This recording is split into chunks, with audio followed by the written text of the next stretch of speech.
Hey crafty friends, it's Joy here for Honeybee Stamps, and today I'm sharing some beautiful Lovely Layers dies from the new Celebrate release. We're going to start with the Iris die here. I have it die cut from some white cardstock because I want to do some ink blending, and I'm also using the new Beeluxe blending brushes. I am starting with brush size number 10, which is the largest. 7's the middle and 5 is the smallest, and I will be using all of those. I'm kind of starting in reverse for my ink blending because I have a few different colors that I want to do on almost each petal. So I'm starting with my lightest purple and wanting to be very deliberate about this ink blending. I think usually when I'm doing some of these flowers, you can just kind of color the petals, whatever. But when you put this iris together, there's kind of a lot going on. So I started with the lightest in the center. This is the smallest leaf, or excuse me, smallest petal of the big iris. And now this is the medium color. So kind of, you know, there's the light, medium, and dark. And I'm just going to get this ink blended exactly how I envision it. So we're going to have some light areas, dark areas, and then I'm also going to bring in kind of a darker bluish color. So here's the darkest color. This is Amethyst. I'm using some Simon Says Stamp Positively Saturated inks. I'm just adding dark in some of those areas on those first 3 smallest pieces. Then I'm going to go with this darker color on our second largest piece. And then here is that galaxy color, which really is more of a blue, but I feel like it has a little bit of purple in it. And I'm going to add that to some of the tips, some of the edges to really give a contrast. And I love how this flower turned out. And using these little detail blender brushes makes life so much easier. So I'm super glad I have that. I'm going to ink blend the top here. I do realize, and you guys will see, as I put this iris together, there were some other areas that I ink blend. I usually only ink blend what I think I have to. This flower, you kind of need to ink blend some other spots, which you'll notice when we start to put it together. So now that we've got those areas ink blended, I'm going to come in with... This is the size 5 of the Beeluxe blending brushes. This is the smallest one, and I need to add some yellow to some of these areas for the center of this iris. I think this is a really beautiful flower. Okay, now that we have that part done, there is also a little bud here. This is super simple. I just did light, medium, dark coloring. The light was the lightest piece, and then medium was the middle size and dark was the largest piece. So really easy to put together. And if you start blending with your lightest color, you don't have to rub your brush off if it's in the same color family. You can just go darker. Then we have our leaves here, or our stems and our leaves for our iris. I am just using one color of green, putting it on, not super neat. I like the color variation. And then just using one of those small blender brushes. You could also use a bigger one. That's totally fine too. But I definitely like it because I love to add detail when I'm ink blending any way that I can. And these smaller brushes really are super nice for that. Okay, now that we have our greenery done, we can start putting our iris together. I just wanted to clean up my work surface so I didn't transfer any ink onto anything else, because that would be very sad. So let's put this bud together first. Again, super simple, finding where they line up. I was looking at the layering guide for this one, and once I get it together, then I will remember how to put it together, and I did have it upside down. Let's use a little bit of liquid glue. And then I have just this Pick Pro tool that I'm using to pick up these little tiny pieces. Adding a little bit of glue here on that left side where that medium piece is going to go. And again on the left side towards the top where that small piece will go. Now we have our cute little bud. We can adhere the other greenery, it's a small greenery piece, onto the bottom of that. And then these 2 pieces of greenery line up on each other, and I need to get my tweezers here for this.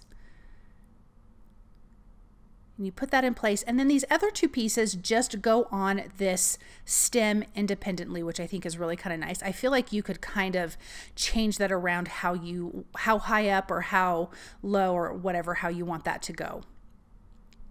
Okay, now we have our stem with our flower. Let's get our big iris put together here. And this is where, once I start putting it together, I'm going to notice where I need to ink blend a little bit more, which is no big deal at this point. So this piece here has a hole in it, and as soon as I put it, I'm like, oh, we can't see white through there. So I believe I come in with the lightest purple and just do a little bit of ink blending right there. I think actually now that it's done, I would have done the darker purple, so it had a little bit more of a contrast. And then I noticed that these little edges here, you're going to see some of that when you have this other piece laid on top, so I wanted to make sure I ink blended that as well. We can pop this guy in place, and you can see where that yellow is on the back and then on this little front piece, and then we have our smallest petal here that we can pop in place. I love the dark edges on that. I just think it's so stunning. Okay, for our next lovely layer, we have the hummingbird. So you have parts of his body that are going to go together. You have a couple pieces for the tail and for his head and his wing. So for his wing, his belly, and part of his tail, we're going to do this fun bright pink. I wanted my hummingbird to be just so bright on this background. I did want this to have a lot of color on my card.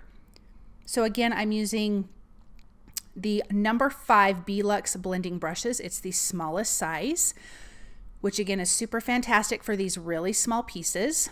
Then I'm going to take the head and other wing part and part of the tail, and I'm going to do a fun kind of bright green. I'm adding some darker area and then blending lightly, and I will do that for both pieces.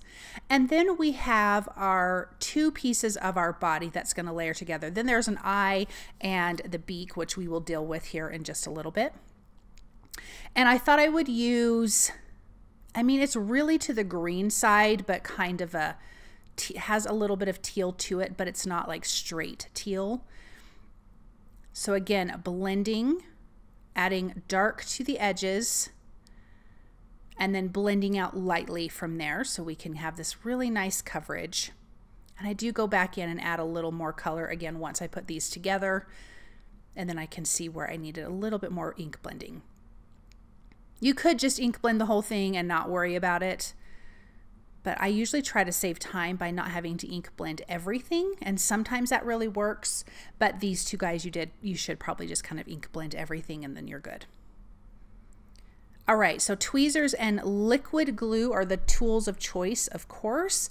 Makes it super easy to put these guys together. We can line them up, and they already has, I just love the action that this bird has already. I love that it looks like it's flying. So I needed to add a little more of that turquoisey green color to the face, because once we have the head part and the belly part on, the face by the eye is open a little bit. Let's add our larger piece of tail and then our smaller piece, and I love those colors together. You guys can see how fun this is going to be. So it goes on his head and that big front wing. Then this is the wing piece as well. Pop that pink in there. And then his body just kind of fits right up to the wing, like kind of like a puzzle piece. And then you can see by his eye that it's open. Then for his beak, we're just going to do a really light orange. I'm going to ink blend that. And there is a little die cut piece for the eye, which I just die cut from white because I die cut everything from white. And I will put that in place, and I can just use a black glaze pen to color, but you could also just die cut that out of black cardstock if you wanted. So let's put that beak in place. You can slide right in there. I just love how colorful this hummingbird is. We do get our hummingbirds in our backyard. Well, we do get a couple. I didn't realize till quite a few years ago that they're very territorial because you can just hear him zooming by. We have a pretty big backyard and he just zooms by all the time. But they're so pretty and fun. Okay, let's add some shimmer and shine. I'm using the Honeybee Stamps Be Shimmery watercolor to the pink and the green areas of the hummingbird. I really did debate the whole hummingbird, but I opted against it. I just wanted some of the areas to be super shiny, and I just think it's so pretty. Then we have a piece of A2 white cardstock. This is not watercolor cardstock, but you could use it. I have the light color of purple. I watered it down really good. I just want to have some kind of like this color halo in the back behind my flower and my hummingbird. So I'm just going to add some of that, lay it out, see what I like. I'm going to use that same kind of turquoisey green behind the hummingbird. Put that in place, just kind of paint that on. I am not being neat about it. It looks kind of rough right now, but when I'm done, it does look way better. So please don't judge right now. I decided to bring that purple down behind the stem. I thought maybe I would use the green, but I just decided to do the purple. Also, I think it would have been pretty had I done the turquoisey green all the way down too, but I didn't, and I still think it looks really cute.